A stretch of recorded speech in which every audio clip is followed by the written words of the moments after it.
keluarga yang meninggalkan berhala.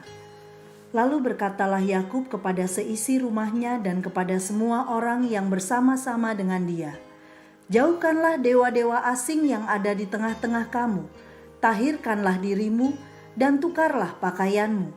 Kejadian 35 ayat 2. Sahabat Iktus yang dikasihi Tuhan, berhala adalah benda mati maupun hidup yang disembah seseorang sebagai pusat keyakinannya. Banyak orang Kristen yang berkata percaya kepada Tuhan Yesus, namun masih sering berdoa kepada arwah nenek moyang atau meminta pertolongan kepada dukun dan menyimpan jimat-jimat untuk mendapat kekuatan lebih. Jika seseorang lebih mempercayai kekuatan lain selain daripada Tuhan Yesus Kristus, maka inilah yang disebut sebagai penyembah berhala. Yakub berjanji apabila Tuhan menyertai dan memberkatinya, maka ia akan kembali ke Betel untuk mendirikan mezbah sebagai tanda penyembahannya kepada Allah yang hidup. Pasal 28 ayat 20 sampai ayat 22.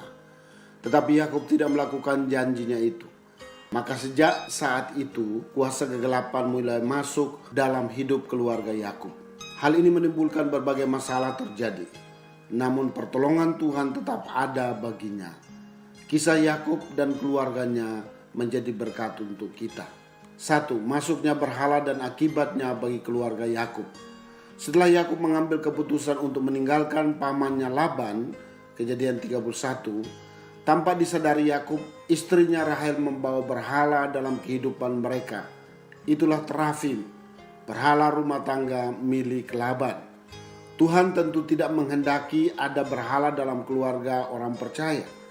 Karena itu beberapa masalah timbul dalam hidup Yakub. Pertama, dosa kecemaran masuk dalam kehidupan keluarga Yakub. Kedua, anak-anak Yakub menjadi keluarga yang keras. Mereka melakukan pembunuhan dan penjarahan.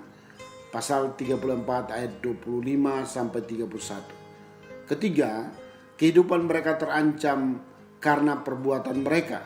Dari bangsa-bangsa sekitar mereka terancam pada kepunahan. Pasal 34 ayat 30. Semua masalah ini terjadi karena ada dosa dalam keluarga, yaitu penyembahan berhala. 2. Yakub dan keluarga meninggalkan berhala. Tuhan tetap mengingatkan Yakub akan janjinya untuk membangun mezbah bagi Tuhan di Betel. Pasal 35 ayat 1. Agar mereka kembali ke Betel. Sebagai kepala keluarga, Yakub berkata dengan tegas, "Jauhkanlah dewa-dewa asing yang ada di tengah-tengahmu." Ayat 2. Jauhkan dalam terjemahan lain disebut dengan buanglah, singkirkanlah. Hal ini dilakukan secara jelas. Ayat 4. Setelah semua dewa asing diserahkan, Yakub menanamnya di bawah pohon besar yang dekat Sikem. Tahirkanlah dirimu, berarti membersihkan diri dari kenajisan yang telah dilakukan. Tukarlah pakaianmu, berbicara tentang perubahan dalam perbuatan tiap anggota keluarga. Ketiga tindakan ini yaitu membuang berhala, menguduskan diri, dan memiliki perubahan sikap menjadi bukti ketegasan Yakub dan keluarganya terhadap berhala untuk beribadah kepada Allah satu-satunya yang benar. 3. Tuhan memulihkan keluarga yang meninggalkan berhala. Tuhan menyatakan anugerahnya ketika Yakub dan keluarganya bersikap tegas kepada kuasa kegelapan. Pertama, Yakub dan keluarganya terbebas dari ancaman kepunahan. Ayat 5. Mereka tidak lagi dikejar-kejar karena kedahsyatan yang dari Allah meliputi kota-kota di sekeliling mereka. Kedua, Yakub dimeteraikan sebagai pemenang. Namanya diganti dari Yakub menjadi Israel, yang artinya adalah pahlawan Allah. Ayat 10. Ketiga, janji Allah atas Abraham akan tergenapi dalam kehidupan Yakub, yaitu menjadi bangsa yang besar.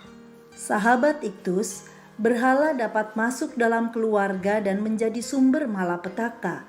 Keluarga yang memelihara berhala tidak akan pernah mengalami ketenangan dalam hidupnya. Hubungan antar anggota keluarga akan menjadi rusak dan mengalami kehancuran. Selain itu, berhala juga menjadi penghalang berkat. Karena itu tidak ada jalan lain selain dari bersikap tegas terhadapnya, meninggalkan berhala, dan kembali kepada Tuhan Yesus. Saya bersyukur karena ada berkat Tuhan untuk semua orang yang tegas terhadap dosa. Anugerah Tuhan selalu ada di atas kelemahan manusia. Itu berarti selalu ada kesempatan untuk kembali kepada Tuhan. Kelepasan dari ikatan berhala hanya ada di dalam Yesus Kristus yang dapat membuat saya tenang dan memiliki damai sejahtera. Saya bersyukur karena Tuhan melepaskan saya dari penyembahan berhala agar saya menyembah Allah yang benar dan menjadi berkat. Sahabat Iktus yang dikasihi Tuhan, apa akibatnya jika berhala masuk dalam keluarga saya? Adakah ketegasan terhadap penyembahan berhala yang seharusnya saya lakukan? Berkat apa yang saya terima jika saya telah melakukan ketegasan terhadap berhala? Tuhan Yesus, Engkau satu-satunya Tuhan yang saya sembah dan tidak ada yang lain. Tempat saya berseru dan meminta pertolongan hanyalah Engkau ya Yesus.